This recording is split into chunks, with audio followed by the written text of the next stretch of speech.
안녕하십니까. 하나투자증권 한사입니다. Q&A 시간이 다시 돌아왔습니다. 이번에도 상당히 많은 Q&A 해주셔가지고 정말 감사드리고요. 제가 뭐 너무 종목이나 업종의 구체적인 거는 얘기를 좀 못 드리긴 하겠지만 그래도 어쨌든 최대한 제가 답변할 수 있는 부분까지는 답변을 드리도록 하겠습니다. 첫 번째 질문은 퇴근하고 싶은 직딩님이 달아주셨는데 우주, 위성산업, 양자산업, 로봇산업 다뤄주시면 좋겠다고 하셔서 뭐 저희가 이걸 아직 하지는 못했고 저희 팀이 뭐 사람이 아주 많은 게 아니기 때문에 혹시 이런 거를 다루거나 이런 부분 리포트가 나오게 되면 저희가 꼭 기회를 봐서 이야기 한번 드릴 수 있도록 하겠습니다.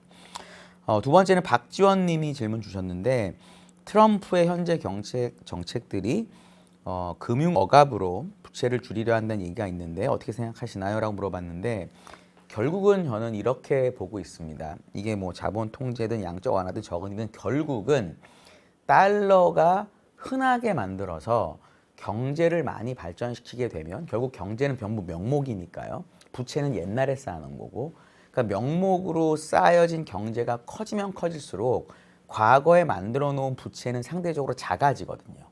거기에 금리까지 낮춰놓으면 이자도 적게 나가니까 결국은 부채 부담이 상대적으로 떨어진다라고 이해하시면 되겠습니다.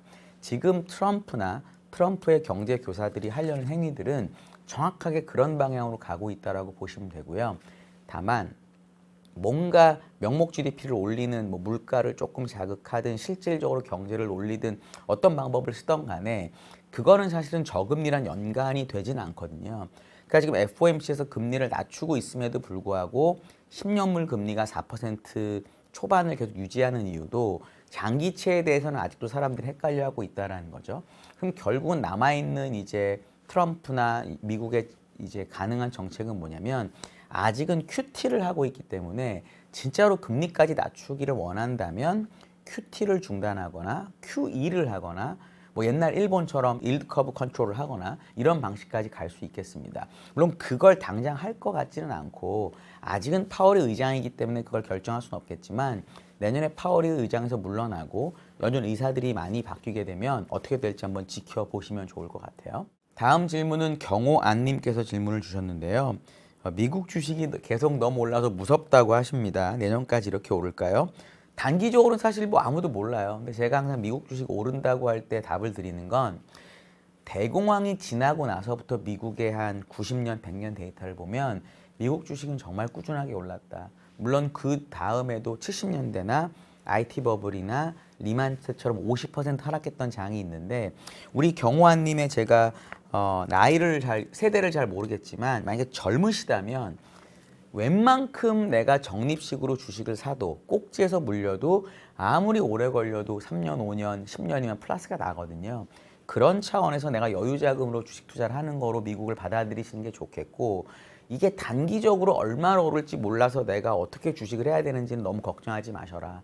7대3을 항상 지키시고 내가 만약에 지금 너무 올랐다고 생각을 하시면 현금 30을 가져가시고 미국은 지난 100년 역사를 보면 4번 50% 넘게 빠진 적이 있고요. 1년 반에 한 번씩 15에서 20%가 빠진 적이 있고요. 1년에 2번씩 10%가 빠졌었습니다. 빈도로 보면. 그러니까 그런 조정이 나올 때 내가 30을 써야지라는 생각을 가지고 인내심을 가지면 좋겠다고 생각을 합니다. 요즘 포모가 너무 많고 미리 주식을 팔아서 현금 조금 있는 걸 갖고도 너무너무 내가 실패했다고 생각하시는데 주식은 영원히 오를 것 같을 때 빠지고요. 영원히 빠질 것 같을 때 오릅니다. 우리나라 증시가 작년 말에 영원히 빠질 것 같았잖아요. 올해 1등입니다. 그런 부분을 꼭 명심해서 미국 주식을 장기적인 관점으로 보셨으면 좋겠다는 얘기를 제가 꼭 드립니다. 그 다음에는 쿨몬님이 질문 주셨는데 이 질문 제가 보고 이거 답변을 좀 드려야 되겠다 꼭 생각을 했어요. 개별 종목이긴 하지만 TSLY 같은 초고배당주에 대해 질문을 드리는데요. 테슬라가 많이 올라도 TLSY는 조금 오르거나 거의 차이가 없다. 이게 왜 그런 거냐에 대한 질문인데요. 이게 일반적으로 말하는 커버드 콜 방식의 ETF입니다. 본주를 사고 배당, 분배금, ETF는 사실 분배금이라고 표현하죠. 분배금을 주기 위해서 그 종목에 해당하는 또는 그 지수에 해당하는 콜옵션을 매도합니다. 그러니까 콜옵션을 매도하게 되면 옵션을 매도했기 때문에 프리미엄을 수취하게 되거든요. 프리미엄을 받은 걸 가지고 배당을 하기 때문에 콜옵션을 매도했다는 얘기는 오르는 가격 상승을 막는 거거든요. 그러니까 콜옵션은 주가가 오를 때 돈을 버는 건데 내가 콜옵션을 사면 주가 오를 때 돈을 버는 거고 콜옵션을 팔면 주가 오를 때 손해를 보는 거죠. 그러니까 테슬라 본주를 갖고 있던 S&P 500 본주를 갖고 있던 어쨌든 뭔가 본주를 갖고 있는데 그게 오르면 계속 올라야 되잖아요. 근데 그거에 대한 옵션 매도를 때렸기 때문에 올라가는 게 제한이 되는 겁니다. 그렇기 때문에 말씀하신 것처럼 본주가 많이 올라도 이런 커브드 콜 ETF는 별로 많이 안 오르는 거죠. 그리고 이거를 초고배당주라고 보시면 절대 안 되고 이런 것들은 약간 원금을 까먹으면서 배당을 주는 효과가 있습니다. 그렇기 때문에 저는 개인적으로 개별 종목 커브드 콜은 거의 절대로 권하지 않고요. 정 내가 배당이 많이 필요하고 뭐 세금 문제나 이런 부분 때문에 뭔가 내가 고려하겠다고 하면 지수 커버드 콜은 뭐 어느 정도는 그것도 저는 그렇게 선호하진 않지만 어느 정도는 할 수 있다고 보는 편입니다. 그래서 개별 종목 커버드 콜 종목을 고배당주로 보시 마시고 종목을 좀 까먹고 그다음에 콜옵션을 때렸기 때문에 배당이 나오는 거다. 그렇기 때문에 당연히 본주 오르는 걸 따라갈 수 없다라고 받아들이시는 게 저는 맞다라고 생각을 합니다. 다음은 스타로드님께서 질문을 주셨는데요. 이 관세를 올리면 그 부담이 물가에 가중이 돼서 인플레가 심해진다. 이런 얘기 많이 했었죠. 이때 금리가 인하되면 인플레이션 더 심해지니까 충격이 크고 그래서 트럼프가 왜 파월 압박하느냐 이런 건데 제가 사실 이거에 관해서 저번 주 계속 이제 영상을 찍었었어요. 그러니까 이게 관세 때문에 물가가 오른다는 게 정확한 이제 의견이 없어요. 그러니까 무슨 얘기냐면 파월도 8월 잭슨홀 전까지만 해도 관세가 물가 영향을 준다고 했었습니다. 근데 잭슨홀 때 갑자기 관세 영향이 일시적일 수 있어라고 말을 하더니만 이번 9월 FOMC에서는 관세는 정말 일시적일 거야라고 말을 바꿔버린 거죠. 그러니까 FOMC에 분명히 동화당을 지지하는 그러니까 이사들이 있고 민주당을 지지하는 이사들이 있을 거잖아요. 미국에.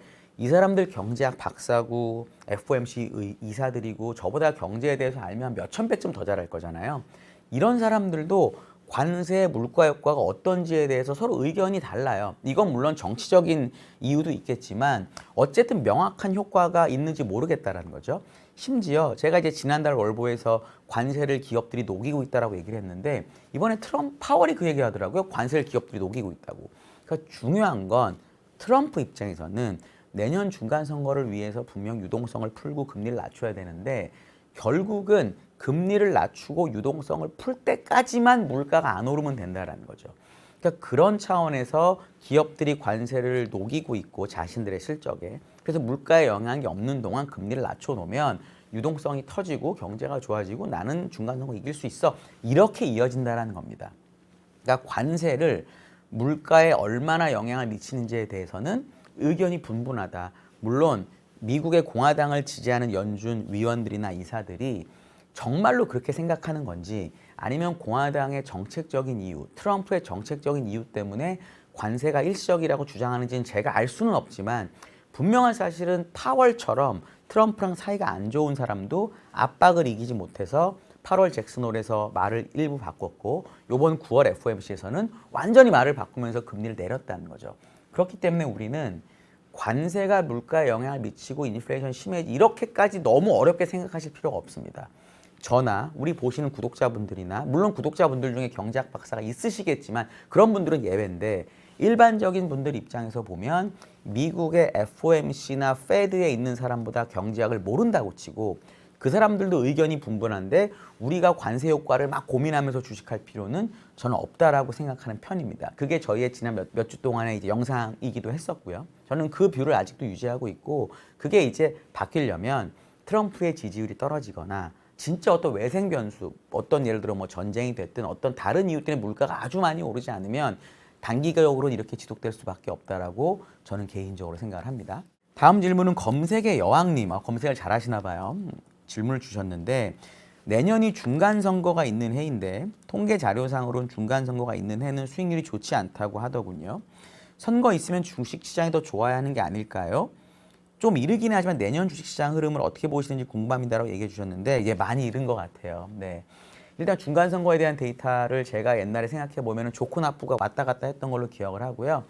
이제 요즘 이제 여의도의 추세가 연간 전망을 막 되게 빨리 내는 흐름입니다. 이번 추석이 있어서 뭐 10월 초에 낸다는 분도 있으신데 전 이렇게 얘기 드리고 싶습니다. 8월 21일에 SK 하이닉스의 장중 저점이 24만 원, 25만 원이었어요. 지금 얼마죠? 한 달 지났는데 36만 원입니다. 그때 SK 하이닉스에 대해서 뭐라고 그랬냐면 특히 외사에서 겨울이 왔네, HBM 뭐 다 털렸네 이런 얘기 많이 했거든요. 3, 4주 만에 의견이 갑자기 180도 바뀐단 말이죠. 그 애널리스트들이 잘못 봤다는 게 아니라 그 정도로 변화가 심한 게 주식시장이라는 겁니다. 근데 지금 이제 9월 말, 10월 초에 내년 전망을 어떻게 한다라는 건 사실 저는 매우 이르다라고 생각해요. 내년 전망 이렇게 생각하지 마시고 만약에 장기적인 차원에서 걱정이 돼서 질문을 하신 거라면 미국의 50년, 100년을 보시면서 이게 웬만큼 물려도 50%짜리 하락장이 아니면은 몇 년 안에 수익 난다고 생각하시면서 접근하는 게 훨씬 낫다. 그러니까 미국은 결국 50% 하락장이 되려면 70년대 같은 스태그플레이션이 오거나 2000년 초반 같은 IT 버블이 오거나 리만 같은 은행 파산이 있어야 되는데 지금이 그런 정도인지 아닌지를 고민해 보시면 좋을 것 같다라고 저는 개인적으로 생각을 합니다.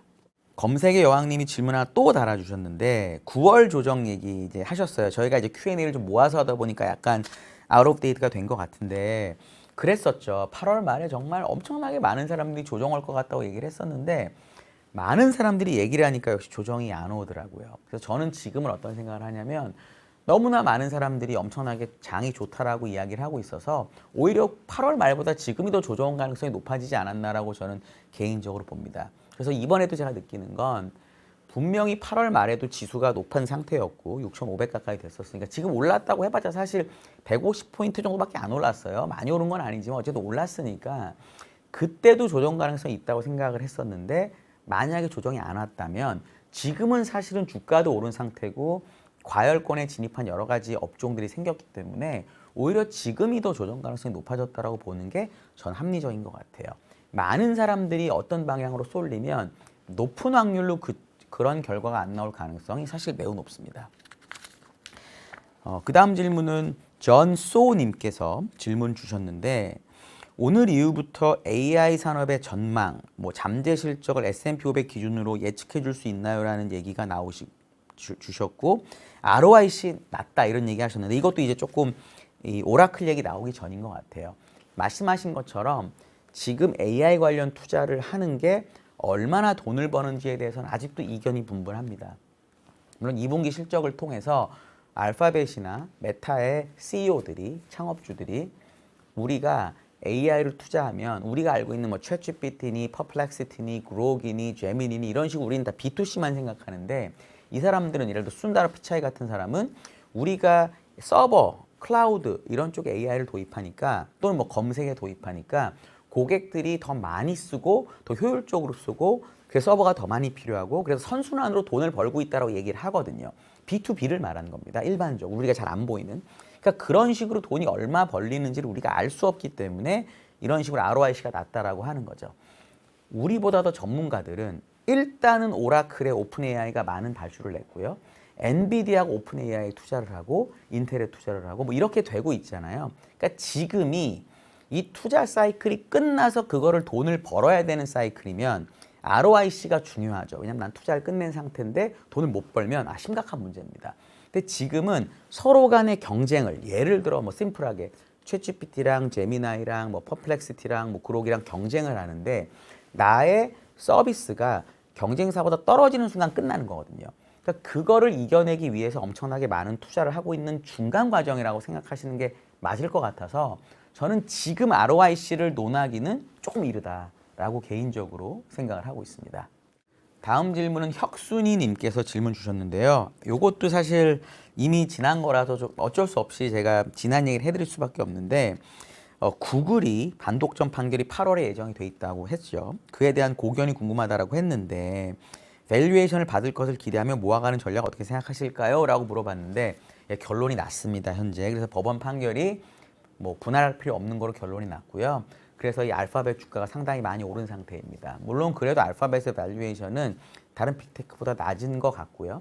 저는 사실 알파벳의 주가가 상대적으로 부진할 때 매우 선호하는 종목 중에 하나라고 얘기 드린 적이 있었던 것 같고요. 알파벳의 제미나이 하고 이제 오픈AI의 챗GPT를 보면 알파벳 주가가 나쁠 때는 사람들이 뭐라고 하냐면 챗GPT 때문에 알파벳 검색이 많이 뭐 잠식당했다 얘기를 해요. 요즘처럼 알파벳 주가가 좋을 때는 또 알파벳의 제미나이 때문에 오픈AI를 안 쓴다 이렇게 얘기를 하거든요. 지금은 요전 질문에 대한 답처럼 서로 간에 경쟁을 하는 과정이기 때문에 누가 누구를 잠식하고 이런 상황은 아니라고 보는 게 조금 더 합리적이라고 봐요. 그래서 알파벳이 옛날에 구글한테 먹혔던 야후나 뭐 이런 식으로 보지는 마시고 얘는 검색만 하는 게 아니라 클라우드도 있고 다양한 사업이 있으니까 빅테크의 일원으로 보시고 밸류에이션이 싸졌다고 느낄 때마다 적립식으로 모아가는 거는 저는 충분히 좋은 전략이라고 생각을 합니다. 그 다음 질문은 커봉김님께서 주셨는데 비트코인도 장기적으로 좋게 보신다고 하셨는데 주식 7 현금 3으로 보시는 배분 차원에서 코인은 따로 보시나요? 아니면 주식에 포함하시나요? 헬스케어 쪽에 주가가 많이 빠졌는데 유나이티드 헬스케어로 대표되는 주식들의 향후 전망 어떻게 보시나요? 라고 하셨는데요. 비트코인은 저희 팀에서 공식적으로 의견을 내고 있기 때문에 제가 당연히 말씀을 드릴 수가 있고요.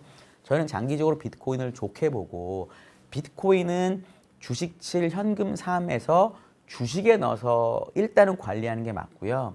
만약에 내가 조금 더 자산이 있어서 이 대체 자산 쪽을 따로 넣을 수 있다. 내 전체 자산의 5에서 10% 넣을 수 있다고 하면 비트코인은 그쪽에 넣어서 관리하시는 게 좋다라고 봅니다. 저는 투자하는 방법은 다양하다라고 봐요. 우리나라 코인 거래소가 상대적으로 은행을 연계하고 있기 때문에 상대적으로 안전하다고 저는 느끼기 때문에 우리나라 코인 거래소 쓰는 방법도 있고요. 또는 코인 관련 주식 사는 것도 너무 좋습니다. 우리나라에서 현물 ETF가 거래가 안 되는 게 좀 안타깝지만 ETF도 있고요. 그리고 코인을 매수하면서 투자하는 그런 기업들도 있기 때문에 어떤 방법을 쓰셔도 좋다라고 저는 개인적으로 생각을 해요. 그래서 분명한 사실은 원칙은 주식에 이것도 어쨌든 위험자산이기 때문에 주식의 비중으로 생각하시는 게 맞고 내가 좀 자산 규모가 커져가지고 대체 자산이라는 항목을 내가 따로 가져갈 정도가 된다. 그렇게 하시면 그때는 코인은 대체 자산으로 옮겨서 비중을 조절하시는 게 맞다라고 저는 봅니다. 유나이티드 헬스는 제가 뭐 개별 종목에 대한 의견을 드리기는 좀 그렇지만 확실한 건 워렌 버핏이 주가가 많이 빠졌을 때 많이 샀다고 신고를 했잖아요. 그러니까 물론 워렌 버핏이 항상 정답은 아닌데 물론 투자 실수한 적도 많기 때문에 하지만 그분이 보기에는 지금 빠진 건 여러 가지 규제나 보험 관련된 무슨 사람들의 걱정 때문에 빠진 건데 장기적으로 미국의 민간보험 서비스는 영원할 거다라고 보고 샀다는 거잖아요. 그러니까 그런 차원에서 이 유나이티드 헬스 같은 종목은 받아들이시는 게 좋겠다라고 봅니다. 워렌 버핏이 샀다는 사실은 제가 뭐 이건 비밀이 아니라 뭐 뉴스에도 나오고 이미 공시가 된 거기 때문에 제가 그렇게 말씀드릴 수 있었습니다. 다음 우민수님께서 질문을 주셨는데요. 군대를 전역하고 S&P 500과 나스닥을 50대 50으로 적립식 투자를 해가지고 약 5천만 원의 돈을 1억까지 불렸다고 하십니다. 너무너무 잘하셨습니다. 축하드리고요. ISA 계좌를 해지할 때가 와서 이 돈이 모두 현금화가 됐다고 하시네요. 원래 목적은 이걸로 집을 살려고 그랬는데 집을 3년 정도 뒤에 살 것 같아서 적립식 투자를 계속할지 아니면 예금을 들어야 될지 고민한다고 하시는데 3년이라고 하는 제한이 있기 때문에 좀 생각이 다를 수 있지만 저는 지금까지 이렇게 적립을 잘 하셨다고 하면 이 1억 예를 들어 1억 원, 5천만 원 1억 원이 됐잖아요. 전부 다 예금하시는 건 좀 반대다. 예를 들어 이거는 목돈이 생겼기 때문에 일부는 예금도 하시고 일부는 뭐 이렇게 해야 되는데 어차피 일을 하시고 돈이 계속 벌리신다라는 걸로 저는 이해를 합니다. 적립식 투자니까요.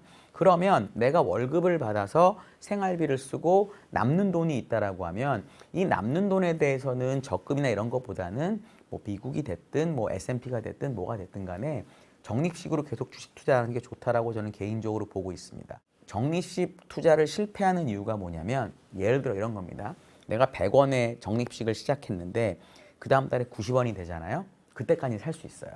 그 다음 달에 80원이 되잖아요. 이러다 살 수 있어요. 70원 되면 사야 되잖아요. 더 빠졌으니까. 보통 적립식을 중단합니다.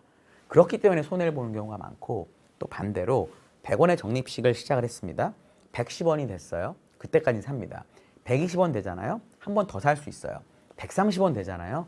대부분의 경우는 수익이 났기 때문에 갖고 있는 걸 팔아버리는 경우가 많습니다. 근데 여기 우민수 님께서는 어쨌든 군대를 전역하고 6년 동안 엄청나게 꾸준하게 적립식을 하신 거잖아요. 이런 분은 향후 3년 동안도 돈을 벌면서 잘할 수 있다고 저는 믿기 때문에 이 목돈 남은 거를 전부 주식하시기에는 부담이 될 수 있으니까 그거에 대해서는 알아서 배분하시는 게 좋은데 적립식 투자를 중단하지 마셔라. 제가 그 얘기를 꼭 드리고 싶습니다. 다음은 디오스 10님이 질문을 주셨는데 현금을 일정 부분 보유하라고 하셨는데 어떤 형태로 보유해야 될지 고민입니다. 뭐 CMA, 이자, MMF, ETF 여러 가지를 얘기를 하셨는데 저는 현금을 갖고 계신다라고 하면은 기본적으로는 일반적으로 증권사에 있는 CMA 계좌나 뭐 당장 현금화할 수 있는 어떤 상품을 쓰는 게 좋다. 뭐 발행어음이 됐든 RP가 됐든 이런 식으로 2에서 뭐 3% 정도의 이자를 주는 그런 계좌에 넣어놓는 게 맞다라고 생각을 합니다. 많은 분들이 혹시나 이런 것들은 이제 예금자 보호가 되지 않기 때문에 뭐 증권사가 혹시 망하면 어떻게 해요라고 걱정하시는데 우리나라의 증권사들은 뭐 저희 회사를 포함해서도 마찬가지지만 자본 구조가 생각보다 되게 튼튼한 편입니다. 물론 이거는 한번 확인해 보셔야 되겠지만 그래서 망할 가능성은 되게 낮아 보인다라고 저는 개인적으로 보고요. 내가 이것보다 조금 더 공격적으로 현금을 운용하고 싶으시면은 나는 그냥 달러로 갖고 있어도 좋아. 난 달러를 돈으로 칠 거지 이걸 원화로 생각하지 않으라고 보시는 분들은 미국 단기채가 좋겠죠. 미국 단기채 금리가 우리나라보다 높으니까. 그래서 그런 방법으로 운용을 하셔도 좋고 미국 단기채 알채권을 직접 사시는 게 부담스러우시면 ETF 이렇게 하는 것도 충분히 가능하다라고 봅니다. 그래서 현금에 해당하는 부분은 뭐 CMA, RP, 뭐 발행어음 이런 거 다 괜찮고요. 그리고 단기 채권까지는 저는 현금으로 인정을 합니다. 만약에 내가 장기채를 사서 만기까지 보유하겠다. 그러니까 이제 이자 왔다 갔다 하는 건 상관없고 알채권을 사서 만기까지 보유한다는 마음으로 장기채를 사시면 그것도 전 현금으로 인정합니다. 왜냐? 장기 국채는 뭐 금리가 어떻게 됐든 간에 만기 때 돈을 받는 거잖아요. 그러니까 요 정도로 생각하시고 현금이라고 보셔라. 장기 ETF는 안 됩니다. 장기채 ETF는 금리가 그러니까 아무리 만기에 가까워져도 매일 만기가 그러니까 리세팅이 되기 때문에 금리가 떨어지지 않으면 원금이 되지 않아요. 그렇기 때문에 장기채 ETF는 현금이라고 생각하지 마시고 이 배분을 하셔야 된다라고 저는 생각을 합니다. 네, 이번 시간에 마지막 질문에 대한 답이 될 것 같은데요. 케니 김님께서 질문을 주셨는데 저희 회사의 하반기 전망 보고서를 통해서 뭐 잘 되셨다고 합니다. 너무 감사드리고요. 이게 혹시 뭐 뷰가 바뀐 게 있는지를 말씀을 주셨는데 저희는 장기적으로는 여전히 이때 얘기한 것처럼 AI 관련된 테마가 좋다라고 생각을 합니다. 뭐 엔비디아가 됐든 반도체가 됐든 전력기가 됐든 관련 에너지가 됐든 근데 단기적으로는 저희는 지금은 S&P 500 상단을 6,700 정도로 보고 있기 때문에 어느 정도는 목에 찼다라는 생각을 하고 있어요. 물론 목에 찼다고 주식을 다 팔면 큰일 정말 절대 안 되고요. 일부 비중을 줄이는 걸로 리스크 관리를 하면 어떨까라고 저는 개인적으로 지금 생각을 합니다. 장기적으로는 AI가 얼마나 강한지는 우리의 예상보다 훨씬 더 강하고 그리고 이게 아주 짧게 끝날 거라고 보지 마셔라. 제가 이 얘기를 꼭 드리고 싶습니다. 오늘 여기까지 Q&A를 하고요. 다음 시간에 남은 Q&A를 하도록 하겠습니다. 감사합니다.